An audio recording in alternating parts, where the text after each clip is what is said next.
Here we are, Dreamforce 2014, and we are fortunate enough today to have Scott Broomfield, who is the CMO and former CFO That's right. of Xactly, and they're on a tear right now. So Scott, it's a pleasure to be talking with you today. It's a pleasure to be here. I thank you very much for inviting me. Yeah, fantastic. So here we are at the mecca of technology, SaaS, innovation, so much change so fast. And one of my favorite questions to ask folks is, as sitting in the CMO role and playing a part in marketing, how has the buyer's journey changed over the past, let's just say, 12 months?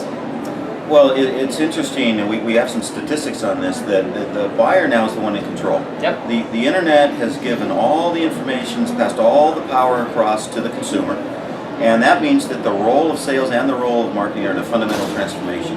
So you see different statistics on this, but it's somewhere between 60 to 70% of the buying pattern now occurs before any salesperson ever gets involved. So what that means is marketing has a role that starts way earlier on and continues much further through the sales cycle than it ever did before. So that's the first thing that's quite a bit different. The second thing that's different is because technology has moved so fast, it's a double-edged sword. They have all the power on the side of the consumer, but because we have weapons of analysis that we use as marketers, all the tools and techniques that are sitting out there nowadays, we can actually see their behavior patterns.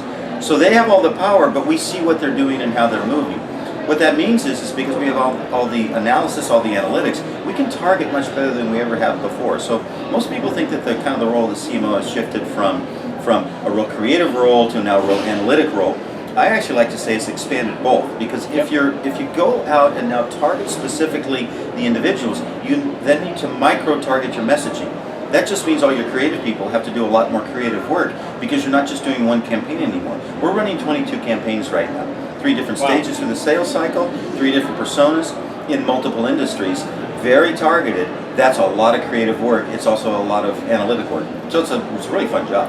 It's an amazing dynamic time, and I think you just described a lot of activity that's probably got to keep you up late at night. And I want to ask you a question about the notion of marketing having a much bigger role within the organization. And the first question is around alignment. Does the organization itself recognize the role that marketing plays in this B2B buying journey? Because I know in most situations, and the clients that we're fortunate enough to work with, have a hard time grasping that concept. It's a really good observation. The way I would conceptualize it is to sort of think vertically and think horizontally. So the role of the CMO has to get very good at up and down in terms of understanding the buyer's patterns, what their wishes and dreams and hopes and aspirations are, what is the value you need to create for them. Yep. But if you go horizontally, you have to do 2 things with high fidelity. The first is you've got to integrate with the sales organization, because again, we said the statistic earlier, 60% of the sales cycle is done before the sales cycle gets involved. You actually never let go anymore. It used to be that the lead would come in and we'd hand the lead over. We actually nurture all the way through to close. Yep. So we work with the sales organizations all the way up. We are here at Dreamforce, we're having a great time at Dreamforce. We have something called our kickback. The kickback is off-site. It is a great facility for us, and we have over 200 meetings that the salespeople are using at a marketing event called Dreamforce, so that they can actually help pull people through the cycle. So the marketer no longer stops with just getting leads. The marketer actually has to help make sure that the conversion rates are up and the close rates are up. That's on the sales side. The other side is equally important, product development side. Yep. Because we see the insights faster than anybody else, we've got to be messengers back to the product people saying, you need to dial the product this way or that way as an example. So you actually have to still go deep in your function, but you also have to be able to work laterally in the organization. I love that, and let me press on that a bit, because that's actually really interesting. I think a lot of folks would key in on that, is how you can actually leverage marketing insights, customer insights to actually evolve product. And we've heard a couple of good case studies, but I'd love to know maybe one that's interesting that on behalf of Xactly, how have you leveraged those insights to actually guide product development? We have a piece of software. I guess it's okay to talk about software. Absolutely. So it's from a company called Primary Intelligence. And one of the things that happens in a sales cycle when you lose is the salesperson, and this is just natural human drama, they never want to admit why they lost. What Primary Intelligence does is they go out and do the independent research for the marketing organization across both companies that we've won and companies that we've lost. And they ask a series of questions. And they do it from the frame of the customer. Oftentimes, as companies, we might want to message out what's interesting for us to them. We might not be hearing what they're really interested in. So what this company does for us is it goes out to them, whether we've won the account or lost the account, and analyze why did we win, why did we lose, from the frame of the customer. Sometimes what comes back is product-specific frames, sometimes sales-specific frames, and sometimes company-specific frames. Like they weren't comfortable with our balance sheet, or they didn't like our service and support, or conversely, they thought our viability was great and our growth was great and our sales and support was great, so they did buy us.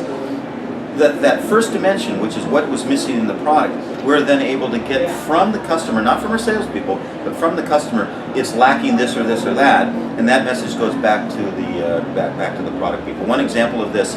I was just going to ask, because I'll tell you what, as simple as that is, it's brilliant, and I don't hear a lot of people doing that. So good for you. It is. If you spend so much money trying to acquire the company as a customer, bring them in, and sell to them, and that's the cost of acquisition. Spend a little tiny bit to understand what went well or what didn't go well, right? So one of the things that came out recently for us, and we now have a product around this, is our Insights product, which is, hey, it's great that I know what I'm doing internally for my own incentive compensation through the Xactly engine. My sales reps love it, my finance people love it, but I don't really know how I'm comparing to all my peers in the industry. It would be great if I could figure out some empirical way, not survey data or anecdotal data, but some information that's coming empirically.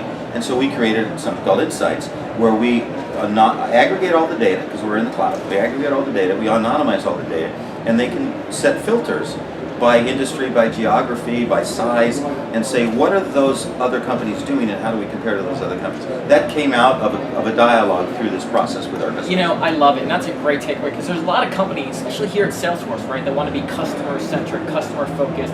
You know, the customer platform, I think, is, Salesforce tagline. Very few live it. That is a truly palpable way that you are living your customer service or customer-centric driven approach to product and marketing. That's incredible. It is. We have an advantage. We were born in the cloud. Xactly came from the idea, and actually the idea originally came from Salesforce before Xactly was ever formed.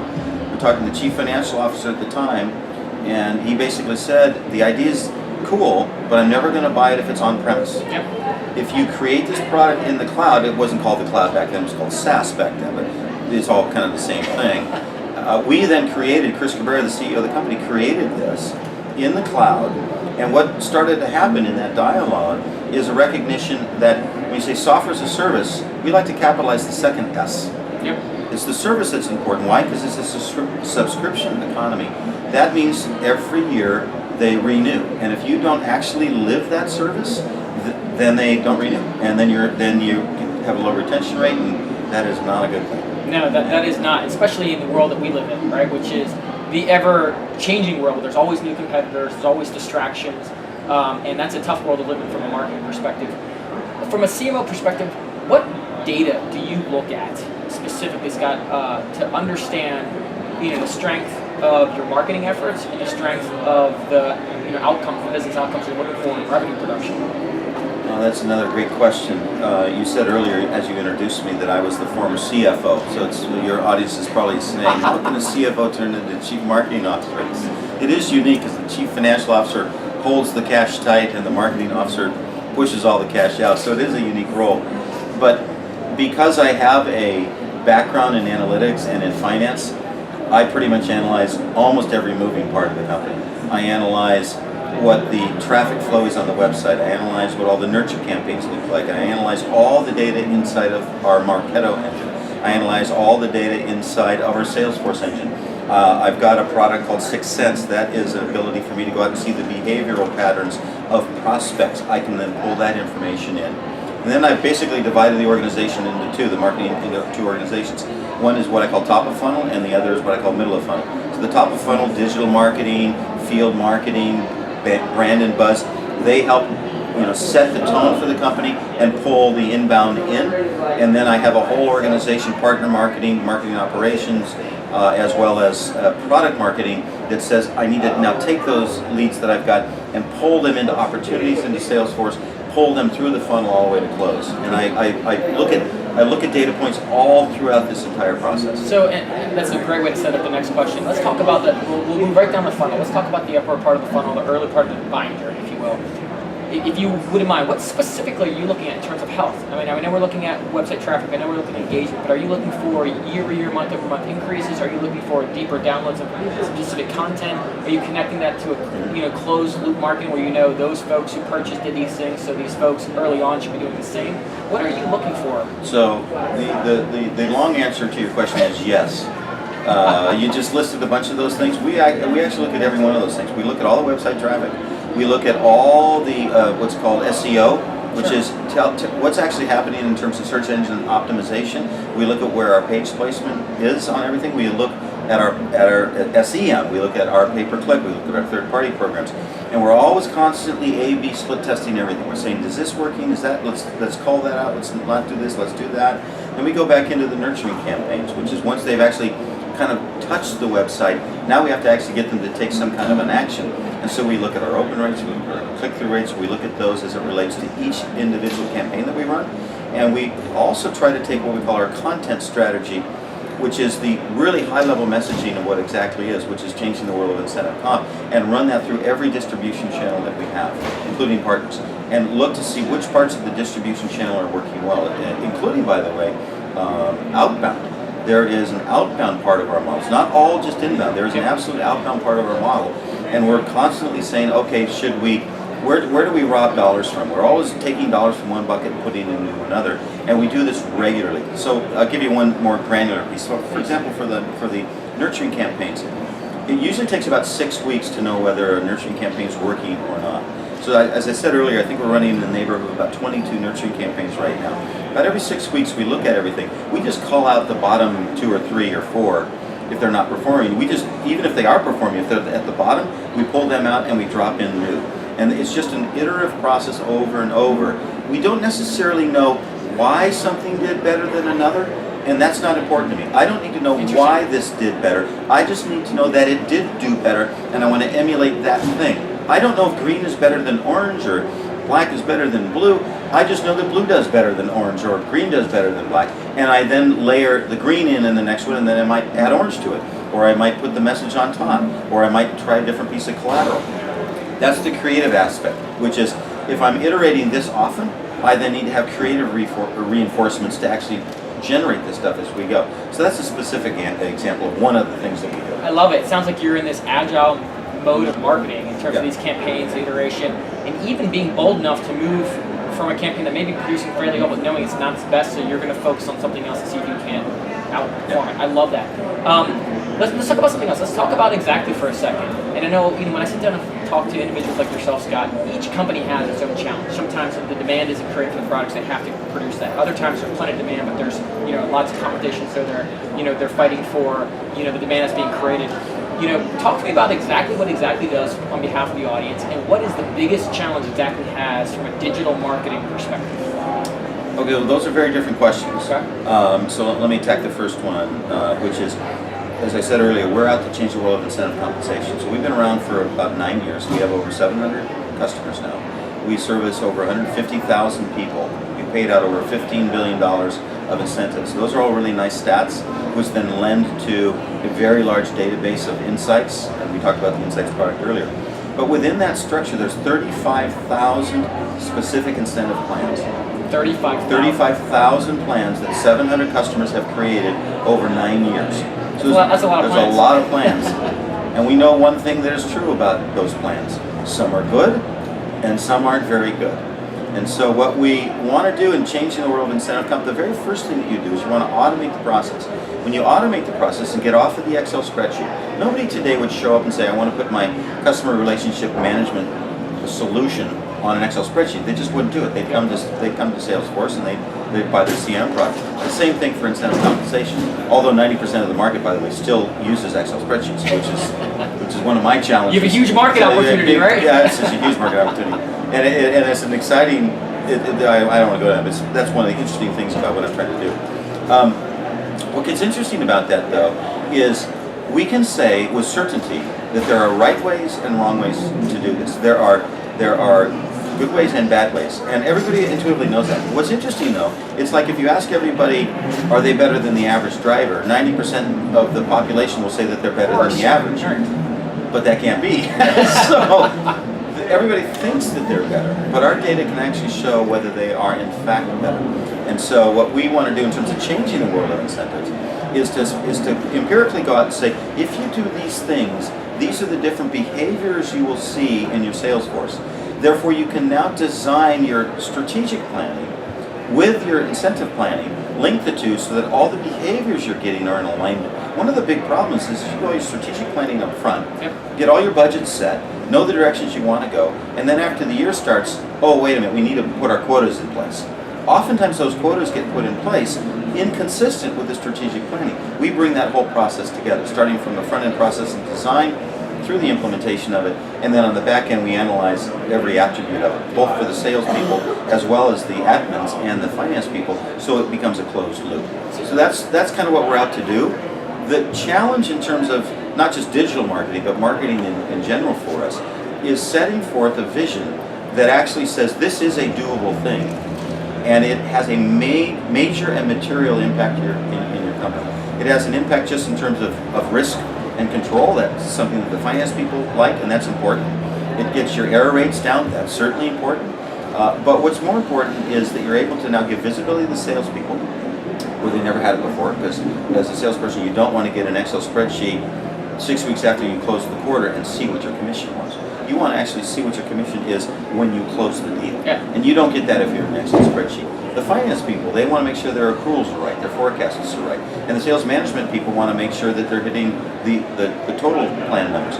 My goal in terms of marketing is to convince 90% of the market that's on an Excel spreadsheet that there is a better way, and that there's a very cost-effective better way to do it. So you have an insertion challenge, right? Because there's an obvious pain around the notion of managing sales comp through Excel spreadsheets. But do folks know to begin to go out there and look for software to solve that problem? I mean, are they looking for consultants? Are they not looking at all? Do you have to create that? The pain is there, right? The pain is there. I would say that a lot of the world believes that they've solved a lot of the pain by just calculating correctly. Yeah. But we have something called the DNA of a world-class incentive process. And one aspect of 4 major attributes is, are you calculating correctly? There's 3 other attributes. Are you designing it right in the first place? Is your system in control? In other words, are you providing the right control mechanisms for your finance people? And then are you getting the right visibility to your sales teams and actually getting those? So those 4 things come hand in hand. Only one of those gets accomplished in Excel. And not half the time, but a lot of the time, the Excel spreadsheet's wrong to begin with. So you're not even calculating it correctly. That's an interesting problem because Excel's perceived as being free. So what we have to do is we have to go in and create this sense of overarching value. So what we've been able to do since I've been the Chief Marketing Officer for the last 18 months is significantly increase that awareness, and from that significantly increase the opportunities that come into the funnel. We're up about 137% year over year from where we were last year. It's fantastic. I'm not yet tapping all that 90, but I'm tapping that next 10%. And once you get past what Jeffrey Moore used to call, that front end crossing the chasm, you do that through creating what's called a chasm crossing vertical. Meaning, I can get into one vertical, and one vertical knows that this is a really powerful solution. I've done that in high tech, I've done that in cloud, and I've done that in software. So I've got basically 3 verticals that I've aimed at. Then you go over to what Jeffrey Moore talks about in crossing the chasm, is what he calls the bowling alley strategy. So when you want to get to the early majority of the market, which is where all the profit is made, the bowling pins sit, and it's one vertical after another after another. So you have to verticalize your messaging to each of these to then win in each vertical, because verticals think in their same terms. So if I am sitting here at this big conference at Salesforce and we're doing software as a service, that's not the same thing as General Electric jet engines. The GE people want to understand how are their competitors incentivizing their people. Totally different from how life sciences is doing it, totally different from, let's say, how financial services is doing it. We have that information, that insight, so that we can then prove, here's how you do it in this vertical. Relevancy, so you can build reciprocity, you can build trust, that you understand them, so therefore it makes sense. Trust is a very important element of this, both trust at the front end and trust at the back end. And this is the other thing about marketing too. we don't want to just end once the customer becomes a customer. We keep marketing to the customer once they're a customer in terms of what are best practices. What are the things you can do to keep getting better and better?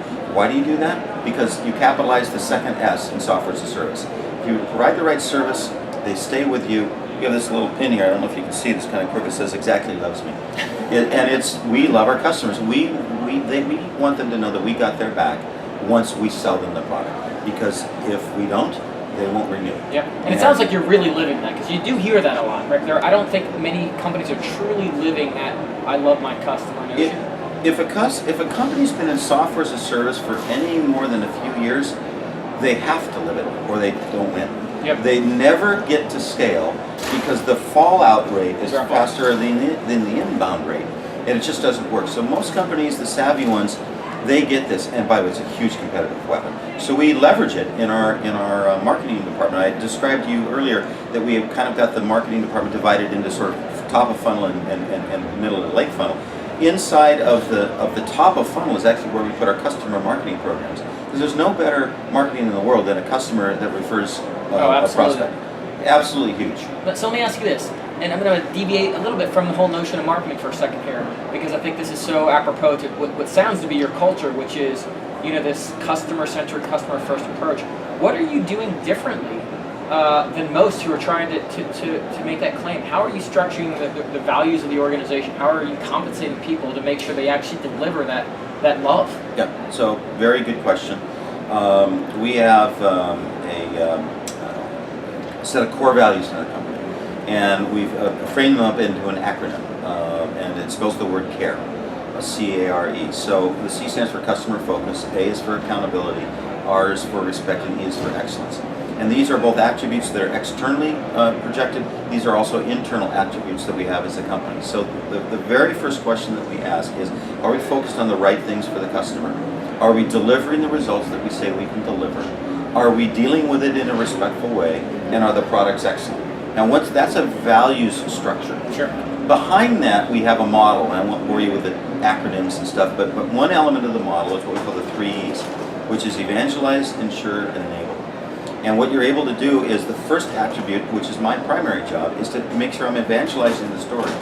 But then you have to ensure that they are successful at coming on board, and in that process, they get enabled so that their software is up and running, and it's a constant loop. So when I described earlier that we use customer marketing, we evangelize to the prospect, then we make sure that we enable that they get used, and then ensure their ongoing use, which then brings them back to evangelization. So you actually have the 3 E's that is an operating model that sort of is an underpinning to the core values. But let me dig a layer deeper, if we may. How do you ensure that your people live up to that? Because that's obviously raising the bar a little bit higher than probably from past positions that they have, to say that this is what it means to work at Xactly, to deliver that level of customer love. What are you doing to make sure that is executed upon, I guess? Well, so it's important that when you talk about a culture that it's not just letters or acronyms or words. It has to be something that's baked in.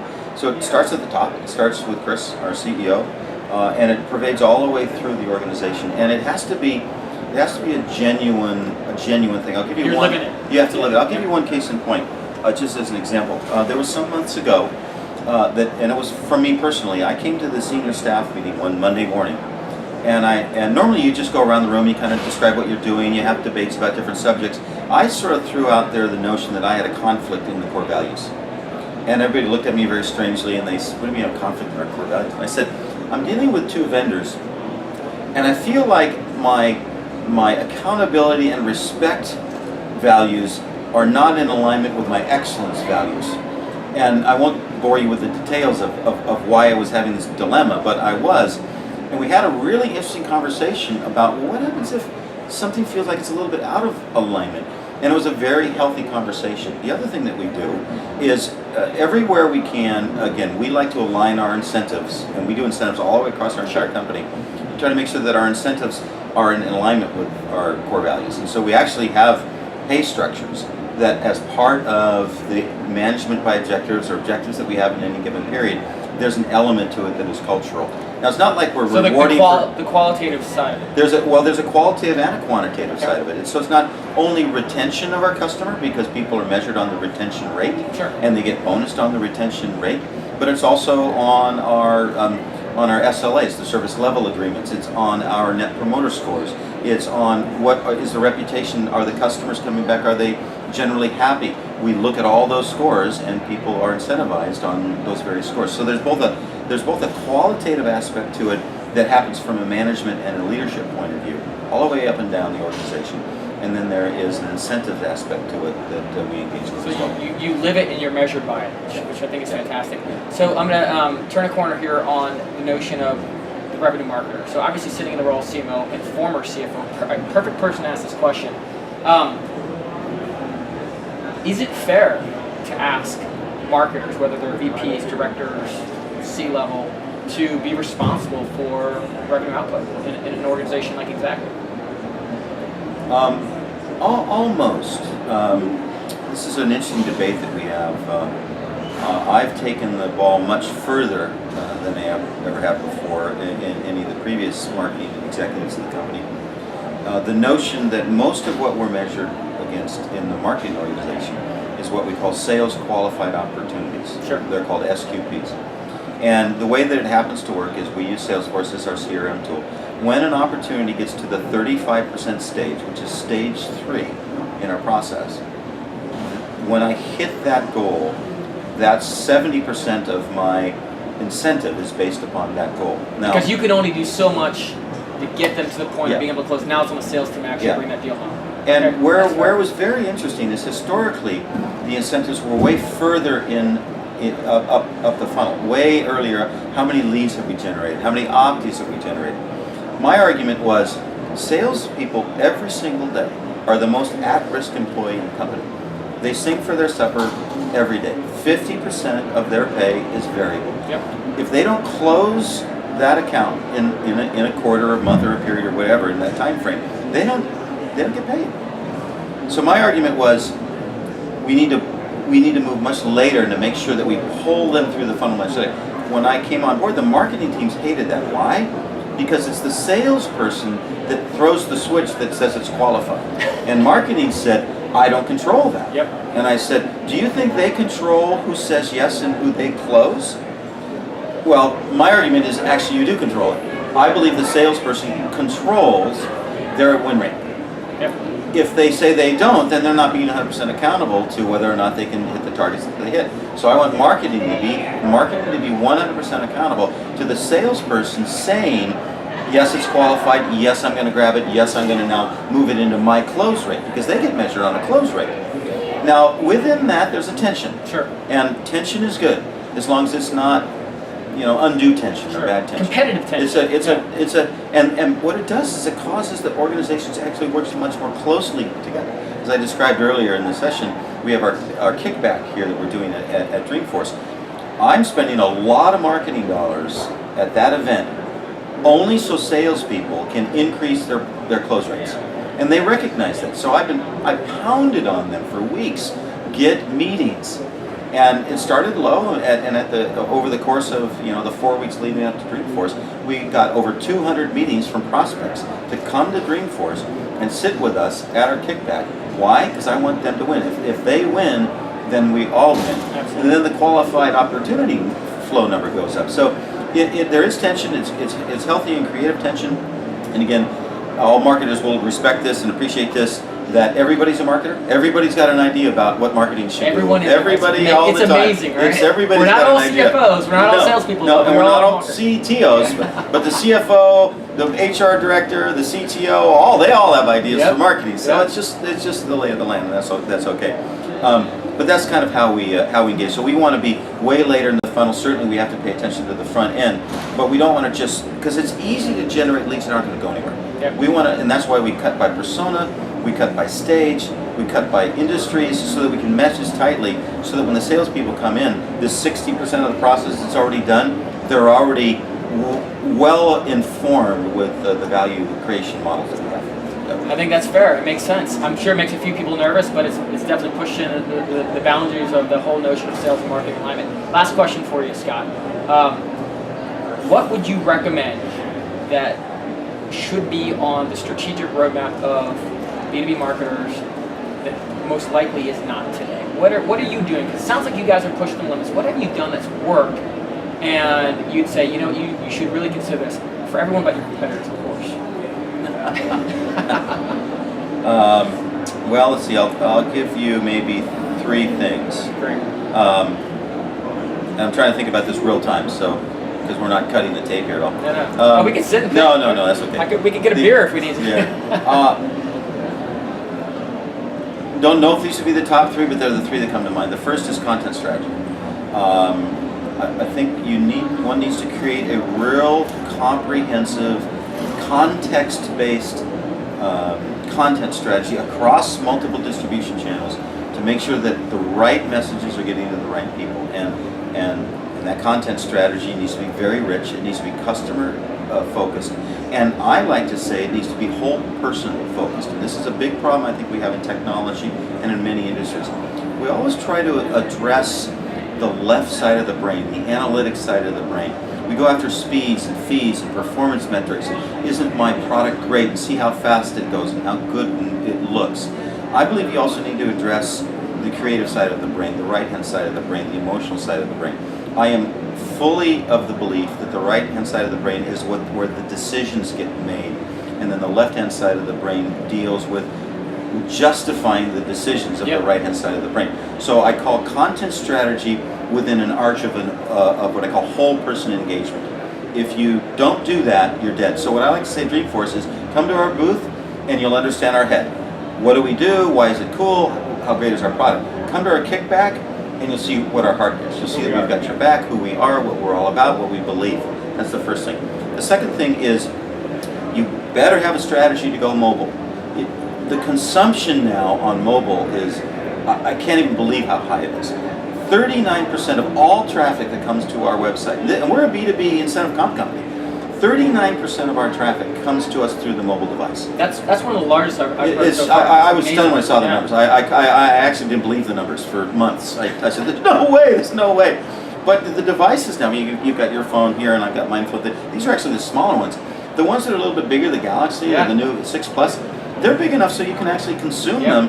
And then with parallax design where it's infinite scroll and it's responsive, so it makes sense. So that's the second thing. And within that, the content, the aspect of interact with it in a social way, so it's the sharing aspects and so forth. So that would be the second element. And then the third element would be figure out how to target a buyer when they're ready. I did a conference here recently, and because everybody's multitasking and they were texting as I was talking, I called them out on it. There's about 200 people in the room. I said, I want to see a show of hands right now. How many of you are texting while I'm speaking? And everybody looked at me kind of sheepishly, and I said, no, I'm not angry. I really want to, and like 40% of the audience raised their hands. Okay, so you're really not paying attention to me. So I walked over to said, would somebody be a brave soul and let me come up to you and ask you some questions? This is in front of 200 people, and one guy timidly raised his hand. And I said, so you're on this device, right? And you're doing something, and you might be doing something that's relevant to me talking, because you might be interested in what I'm talking about, so you're searching my website, or maybe not. Let's just say for a moment that I'm talking, and you're searching something on my site for you.